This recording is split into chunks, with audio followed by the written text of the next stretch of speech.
السلام علیکم ورحمۃ اللہ وبرکاتہ۔ ایک نوجوان اپنے گھر میں سویا ہوا تھا کہ اس کو اونچی آواز میں استغفر اللہ استغفر اللہ استغفر اللہ کی آوازیں آنے لگیں۔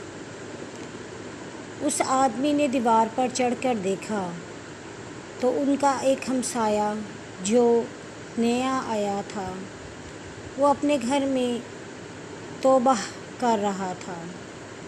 اس لڑکے کو بہت غصہ آیا۔ اس نے کہا، بابا جی، نہ آپ خود سوتے ہیں اور نہ ہمیں سونے دیتے ہیں۔ اگر آپ نے معافی مانگنی ہے تو ہلکی آواز میں دعا کریں، میری نیند خراب مت کریں۔ اس پر وہ بزرگ جو تھے وہ آہستہ آواز میں بولنے لگ گئے۔ وہ لڑکا اپنے کمرے میں آ کر سو گیا۔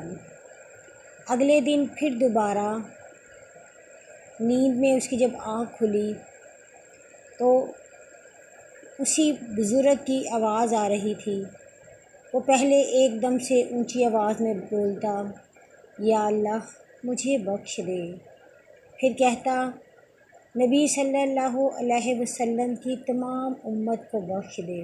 پھر وہ سجدے میں چلا جاتا، پھر دوبارہ اٹھتا، پھر اونچی سے بولتا، پھر سجدے میں چلا جاتا۔ اس لڑکے نے جب دیوار پر سے چڑھ کر اس کو دیکھا تو کہنے لگا، بابا جی، اگر آپ کو اتنا ہی توبہ کا شوق ہے تو اپنی آواز کو مدھم رکھیں، ہمیں کیوں تنگ کر رہے ہیں؟ اس پر اس بزرگ نے کہا کہ اگر تم توبہ نہیں کر سکتے تو میری توبہ کا مذاق تو مت اڑاؤ۔ یہ کہہ کر اس بزرگ کی آنکھوں میں آنسو آ گئے اور وہ آہستہ سے بولنے لگ گیا۔ وہ لڑکا آیا اور اپنے بستر پر لیٹ کر سو گیا۔ اس نے دیکھا کہ حشر کا میدان لگا ہوا ہے، ہر ایک کا حساب کتاب ہو رہا ہے۔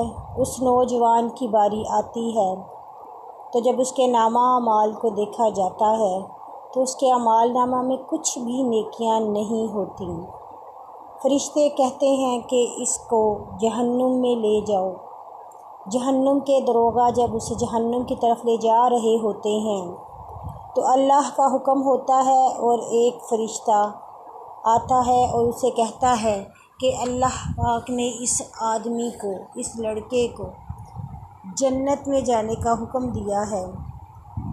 انہوں نے کہا کہ یہ کیسے؟ انہوں نے کہا، بس جو اللہ چاہتے ہیں وہی ہوتا ہے۔